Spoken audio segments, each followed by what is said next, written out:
Okay, this is the part two of the Mono-synth interface and all the what's going on, the instructions here pretty much. Um, and today I'm going to concentrate on the LFOs, the combos, and the effects. One thing I forgot to say the last one, is that the frequency here will override the frequency you set here for the filter. Um, you know, I just forgot to mention that. Okay, but down here on the LFOs, we've got your waveform here, and you got your speed here, and if you're using a pulse width waveform, it's down here. The T stands for triggering, and the I stands for inverted. Now the LFOs themselves don't do anything. They're just changing a number. So you come down here to your effects, and you choose an effect like this one, pulse width. I'm going to assign that to voice 1. I'm going to use LFO 1, and now if I go back to play mode here and play, you can hear that the pulse width is being modulated. If you switch over to edit mode while a note is playing, it just drones, it continues to play. Now I'm going to come in here and I'm going to change this guy, which changes the wave. And if I come over and choose a different waveform, then you get different effects there. Now let's go ahead and undo that. All right. The combos are really cool because you take two different types of waves, and or you can take two of the same type of wave. It doesn't matter. And you set them up so they're slightly different in some way, and then you add them in here, and like so.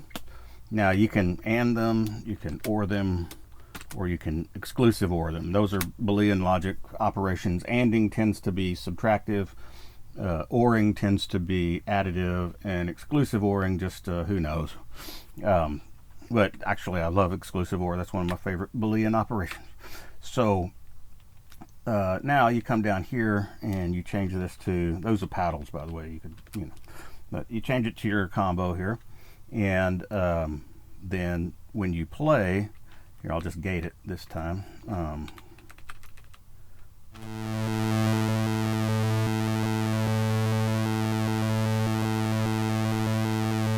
The I means invert.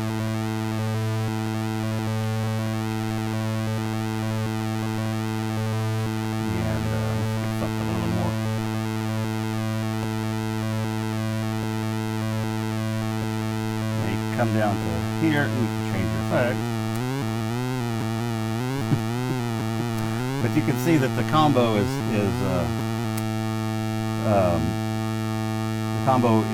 taking the two inputs and combining them.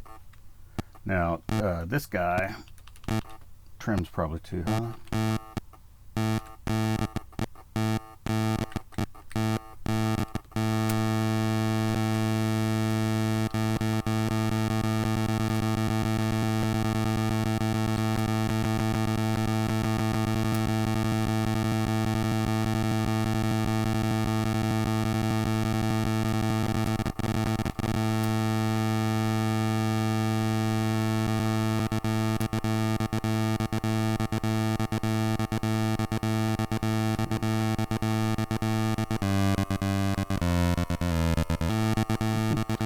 Now you'll notice that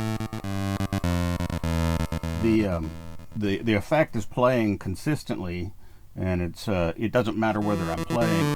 You're always in the same spot. The effect continues to run. If you want it to play something specific each time you hit a key, then that's where you use the key press triggering. Where's my dang? There it is. Okay, and that's right here. And now every time I press a key, it'll play from the same spot in the LFO or the combo. So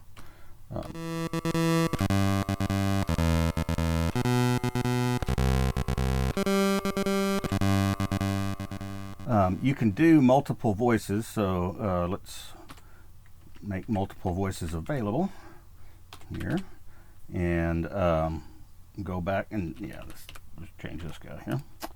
All right. It's just the triangle wave is kind of at these low frequencies. It's kind of quiet. So now I'm gonna put the test toggler, and I'm going to do it on just voices 1 and 2, and leave 3 alone. So let's try that.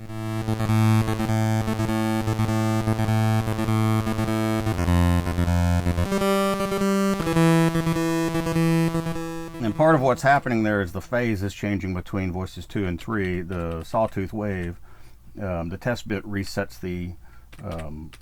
that so that the phase between the two waves changes. You'll notice this is what I was talking about. The gate bit here, because I was swapping back and forth, it still shows that it's on, but it's actually not.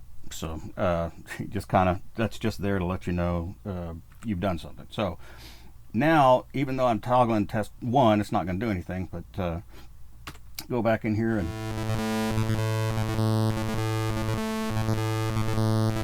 you can see that it's still affecting 2 here, but not 1. Obviously, there's nothing going on there. And then you can hear that phase cancellation going on. Some of the other effects that I've got here, this, by the way, is not necessarily the best set of effects ever. I've gotten better effects written. It's just that there's 10 effects that are all worked together, and you can do 1, 2, 3. C is the I called it the control channel at one point, so that's why I use a C. That's the filter, the volume, and the O3 mute, the oscillator 3 mute. And so let's get over to some of those. The wave toggle toggles between 2 waves, obviously. But here's the filter sweep, and you would need, if you want that, you would have to set that there. And you can do a resonance sweep. You can toggle which ones do on the filter. Now that's a little tricky here because it's using bits, and so you kind of have to figure out what your bit pattern is and count out to that number, to get the right ones to go on and off.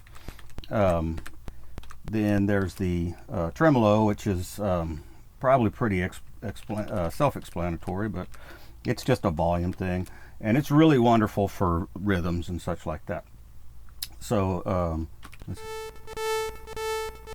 see, that's not near fast enough, so let's change that to you because you're faster. And really probably the combo would be better because you can kind of hear it there, the little rhythm it's creating. Now if you turn this guy off, you might run into a situation where now you've got no volume. Well, luckily I did have volume, but okay. If you do that, if you do the tremolo and it leaves you in a volume that's too low, or it turns you off, you can hit that right there. That'll take you up to maximum volume again. And then we also have, let's go backwards. The O3 toggler is fun because it also creates a little rhythm. And if you do have a voice going on voice 3, it can kind of make it pulse kind of nicely without affecting anything else. I don't have, you'll notice it goes from there all the way over to here. And, you can't get to A and B because I don't have any effects written for the 2 timers yet. It's not that big a deal. I've got the table set up and everything. I just haven't done it. Like I said, these are 10 effects that I just put together, and they work really well together. Another thing that they do is you can do something like this where you're saying you want this effect, and it'll put it on the, you can hear it now, it's already changing it because each one has its counterpart. So if I'm on pulse width here, it's a filter sweep here, and if I'm on pitch bend, it's the resonance sweep. So they wouldn't be in 2 different effects. It's on the same effect. So the test toggler and the tremolo go together. So boink, see. All right. So hopefully that's easy enough to understand. The trim doesn't really affect every thing the same. Like I said, you can get all 4 LFOs going, and you can even have a combo. Use another combo. Like you could come up here and say, I want I want you to use combo 3 or combo 1, and or that with whatever, a paddle or something, you know. And if we went to that, of course we don't have a paddle to do anything with, but so it doesn't do anything. But if I change that to, now we're gonna let's and it or exclusive or it, and we're gonna do LFO 1. Now, so you can even have a combo do itself, but if you do that, you have to use the exclusive or, because if you use the and, then you'll get to 0 pretty quick and it'll stay there. And if you use the or, it'll get to 255 and it'll stay there. So if you want to do that, well, hopefully that makes sense. And you know, I'm not gonna be making any more videos for a while because I'm gonna be concentrating on making the console. But as soon as I got that up to where you can make and save song settings and all that, and then load them up, then I'll demonstrate that. But y'all take care.